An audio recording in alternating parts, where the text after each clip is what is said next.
Officially तो NASA के पास ये क्रेडिट चला जाता है, लेकिन मैं समझता हूँ अगर लॉजिकली देखा जाए, अगर समझदारी का मुजाहरा किया जाए तो ये इंडिया ही का क्रेडिट हुआ ना।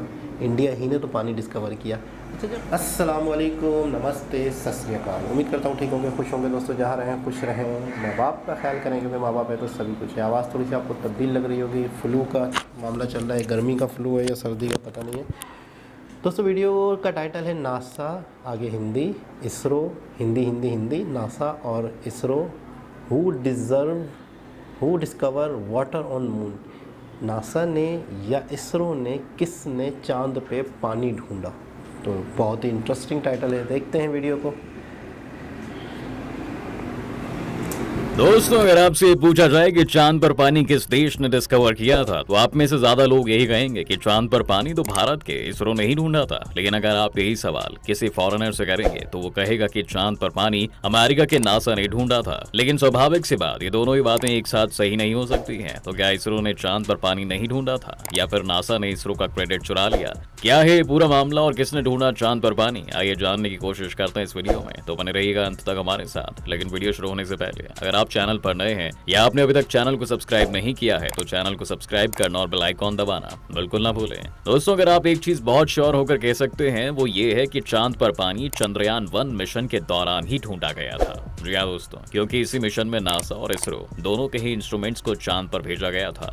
नासा की तरफ से जो इंस्ट्रूमेंट चंद्रयान-1 पर भेजा गया था उसे मून माइनरोलॉजी मैपर या फिर M3 कहते हैं, जो कि एक इमेज स्पेक्ट्रोमीटर था जिसने इंफ्रारेड में चांद के पोलर रीजन्स को कैप्चर किया, जिससे उन्होंने ये कंक्लूड किया कि चांद पर पानी है। वहीं दूसरी ओर इसरो की तरफ से चांद पर मून इम्पैक्ट प्रॉब यानी कि MIP नाम का इंस्ट्रूमेंट भेजा गया था। ये काफी इंटरेस्टिंग सेटअप था, क्योंकि इसमें 3 अलग अलग इंस्ट्रूमेंट्स लगे हुए थे, एक कैमरा, एक रडार और एक चेज यानी कि चंद्रयान ऑल्टीट्यूडनल कंपोजिशन एक्सप्लोरर। ये क्या था, इस पर हम थोड़ी देर में आपको बताएंगे। दरअसल नासा का जो M3 इंस्ट्रूमेंट चंद्रयान-1 के साथ गया था दोस्तों, वो चांद से 100 किलोमीटर की दूरी पर रहकर ही उसके चक्कर लगाते हुए डेटा कलेक्ट कर रहा था। लेकिन MIP के साथ इसरो का प्लान अलग था। तो प्लान ये था कि MIP को चंद्रयान-1 से डिटैच करके मून की तरफ भेजा जाएगा, जहां पर ये जाकर क्रैश करेगा। लेकिन क्रैश करने से पहले ये रोटेट होते हुए चांद की कई सारी फोटोज खींच लेगा, और साथ ही फिर चेज का काम शुरू हो जाएगा, जो कि एक मास स्पेक्ट्रोमीटर था। अगर हम बहुत ज्यादा टेक्निकल डिटेल्स में ना जाएं, तो बेसिक लेवल पर चेज की वर्किंग कुछ इस तरह की थी कि नीचे गिरते वक्त ये चांद के एटमॉस्फेयर में मौजूद गैसेस और पार्टिकल्स को अपनी ट्यूब से गुजारेगा, जो जाकर एक आयोनाइजर से पास होगी। ये आयोनाइजर इन पार्टिकल्स को एक चार्ज दे देगा, जिससे इन्हें एक फैराडे कप में भेजा जाएगा, जहां से इनका चार्ज डिटेक्ट कर लिया जाएगा। इसी की मदद से आप इन पार्टिकल्स का एटॉमिक मास भी जान सकते हैं, जिस वजह से इसे मास स्पेक्ट्रोमीटर कहा जाता है। और क्योंकि हर तरह के मॉलिक्यूल्स का वेट अलग होता है, इसलिए इससे पता चल जाता है कि आखिर जो डिटेक्ट हो रहा है वो क्या है। साल 2008 में ये MIP अपने तीनों इंस्ट्रूमेंट्स के साथ प्लान के मुताबिक चांद के साउथ पोल पर क्रैश कर गया, और इस तरह से ये पहला ऐसा ह्यूमन मेड ऑब्जेक्ट था जो कि चांद के साउथ पोल पर लैंड किया था। इसमें लगे चेस इंस्ट्रूमेंट ने जो डेटा वापस भेजा, उसे लेकर फिर 2009 में इसरो ने एक रिसर्च पेपर पब्लिश किया दोस्तों, जिसमें पहली बार इस चीज की पुष्टि की गई कि चांद पर पानी मौजूद है। अब यहीं से सारा बवाल शुरू हो जाता है। दरअसल इसरो के चेस इंस्ट्रूमेंट पर इंटरनेशनल कम्युनिटी और नासा ने भी कई सारे सवाल उठाए थे, जो कि उनकी तरफ से काफी वैलिड कंसर्न थे। इसमें सबसे पहली आपत्ति जो कि उन लोगों की थी वो ये थी कि MIP को कैलिब्रेट करने के लिए इनफ टाइम नहीं दिया गया, जिस वजह से वो अच्छे से उस एनवायरनमेंट में एडजस्ट नहीं हो पाया। क्योंकि MIP का मिशन चांद पर क्रैश करने का था, इसलिए उसकी पावर सप्लाई चंद्रयान-1 से अलग रखी गई थी, और यही वजह थी कि MIP को चांद पर भेजने से सिर्फ 20 मिनट पहले ही चालू किया गया था। क्योंकि MIP का इलेक्ट्रॉन आयोनाइजर अच्छे से कैलिब्रेटेड नहीं था, फिर उसे कैलिब्रेट करने के लिए इनफ टाइम नहीं दिया गया था। इसलिए सबसे पहले तो इस पर सवाल उठाया गया। लेकिन इसरो ने उस वक्त भी कहा था कि ये इतना बड़ा कंसर्न तो नहीं है,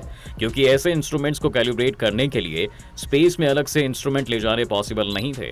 इसके बाद दूसरा सबसे बड़ा सवाल जो इसरो के डिस्कवरी को लेकर उठा वो ये था कि आउटगैसिंग से जुड़ा हुआ। जी हाँ दोस्तों, आउटगैसिंग का इस्तेमाल इसलिए किया जाता है कि किसी इंस्ट्रूमेंट के अंदर पहले से मौजूद इम्प्योरिटीज या फिर हिंड्रेंसेस को हटाया जा सके। जैसे कि चेज को धरती पर बनाया गया था, इसलिए ये मुमकिन था कि उसमें एयर, डस्ट या फिर दूसरे पार्टिकल्स रह गए हो, और क्योंकि आउटगैसिंग अच्छे से ना हुई हो, इसलिए चांसेस ये थे कि चेज ने कहीं अर्थ से ले जाए गए वाटर वेपर्स ही तो डिटेक्ट नहीं कर लिए हैं। इस शंका को भी इसरो ने जल्द ही दूर कर दिया और कहा कि क्योंकि ये इंस्ट्रूमेंट लगातार नीचे जा रहा था, इसलिए ऐसी कोई परेशानी उसमें नहीं आई होगी। लेकिन एक तीसरा कंसर्न भी इंटरनेशनल कम्युनिटी का ये था, और ये काफी सीरियस कंसर्न था। दरअसल इसरो ने जो डेटा पब्लिश किया था उसमें जो चेज का प्रेशर है वो काफी हाई था। इसका लॉजिक ये है कि मून के एटमॉस्फेयर के हिसाब से ये प्रेशर इतना हाई नहीं होना चाहिए था, और इस डेटा की अगर माने तो मून जैसे कोई स्टेशनरी ऑब्जेक्ट नहीं है बल्कि किसी कॉमेट की ट्रेल है, जिस वजह से इस डेटा को सही नहीं माना जा सकता। इसमें दरअसल समस्या ये थी दोस्तों कि इसरो ने यहाँ पर रैम करेक्शन नहीं किया था। रैम करेक्शन दरअसल उस डेटा को फिल्टर करने के लिए किया जाता है। इसका एक उदाहरण आप इस तरह से समझ सकते हैं कि मान लीजिए कि एक प्लेन में दो इंस्ट्रूमेंट्स लगे हुए हैं जो एयर प्रेशर को नाप रहे हैं। पहला इंस्ट्रूमेंट प्लेन के अंदर लगा हुआ है और दूसरा इंस्ट्रूमेंट उसके इंजन के अंदर लगा हुआ है। अब क्योंकि इंजन के अंदर लगातार हवा आ रही है और उसके रोटर्स घूम रहे हैं, इसलिए उसके अंदर ये प्रेशर काफी ज्यादा होगा और प्लेन के अंदर वाले इंस्ट्रूमेंट का डेटा इंजन वाले इंस्ट्रूमेंट के डेटा से बहुत अलग होगा। अब अगर आपको सही एयर प्रेशर नापना है तो फिर इंजन वाले डेटा का रैम करेक्शन करना होगा, यानी कि ये जो इस डेटा में इंजन की वजह से जो एक्स्ट्रा चीजें रिपोर्ट की गई हैं उन्हें हटाना होगा। अब क्योंकि MIP भी लगातार तेजी से नीचे आ रहा था, इसलिए उसके अंदर भी प्रेशर ज्यादा रिपोर्ट किया गया था। और जब इसरो के चांद पर पानी खोजने का दावा करते ही रिसर्च पेपर पब्लिश किया गया तो चेज की टीम ने ये रैम करेक्शन नहीं किया था। जब इंटरनेशनल कम्युनिटी की तरफ से डेटा में गड़बड़ी पाई गई तो फिर इसरो ने इसे इन्वेस्टिगेट किया, और जब उन्होंने पाया कि ये सारी प्रॉब्लम रैम करेक्शन ना करने की वजह से हुई है तो उन्होंने अपने डेटा को एडजस्ट किया और फिर उसे पब्लिश करते हुए पुराना डेटा के लिए माफी मांगी।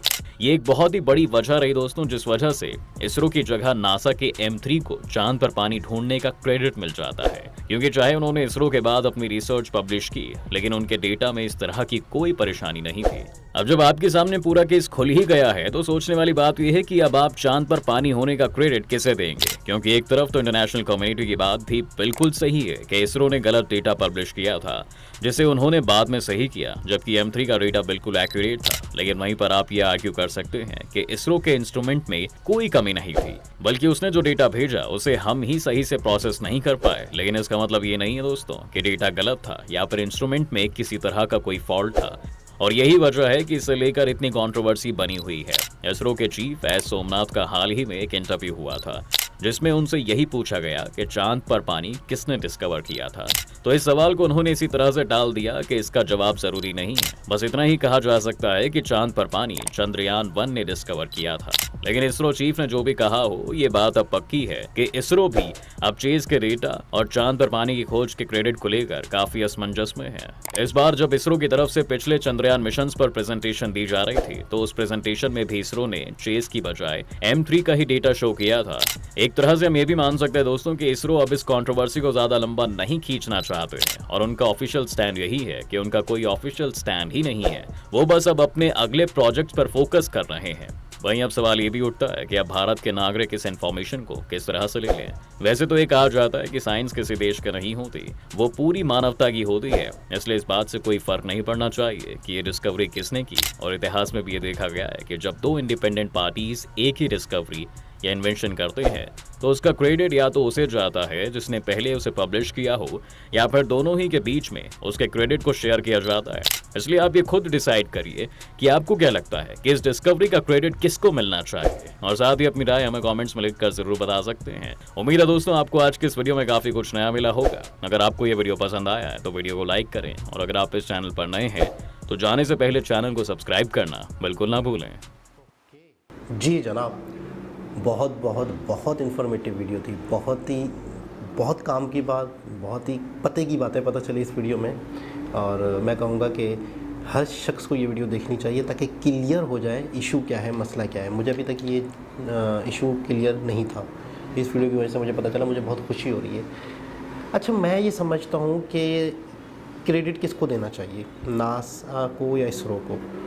देखें, डिस्कवर तो इसरो ने कर दिया था, वाटर मून पे डिस्कवर तो कर लिया था, लेकिन उसको सही ढंग से पेश नहीं कर पाए।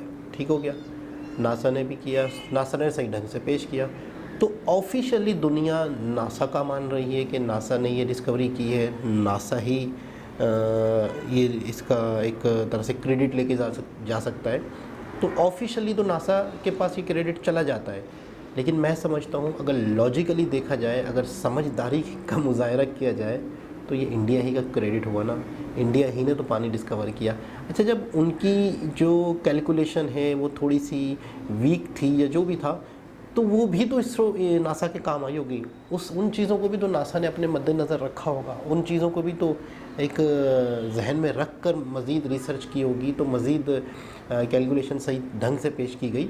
नासा से, इसरो से बहुत सी चीज़ें उन्होंने आइडियाज़ लिए होंगे, बहुत सारी चीज़ें उन्होंने वहाँ से एक तरह से कैलकुलेट की होंगी।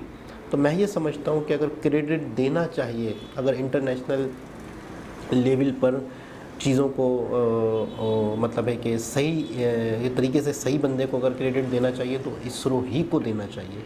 क्योंकि अगर देखा जाए तो असल में उन्हीं की मेहनत थी, उन्हीं की डिस्कवरी थी। कि ये एक अलग बात है कि उसे सही ढंग से प्रेजेंट नहीं किया गया, तो बहुत बड़ी बात है। इंडिया स्पेस में भी अपने झंडे गाड़ रहा है, इंडिया इसमें स्पेस पे भी डिस्कवरियां कर रहा है, दुनिया में भी डिस्कवरियां कर रहा है और अपना नाम बनाता जा रहा है। तो एक बहुत ही ज़बरदस्त वीडियो, मैं कहूँगा बहुत इन्फॉर्मेटिव वीडियो थी और भैया ने जिसने बनाई है बहुत ही आसान भाषा में कोशिश की है बताने की। दोबारा किसी और वीडियो के साथ आपसे मुलाकात होगी, जब तक के लिए अल्लाह हाफ़िज़।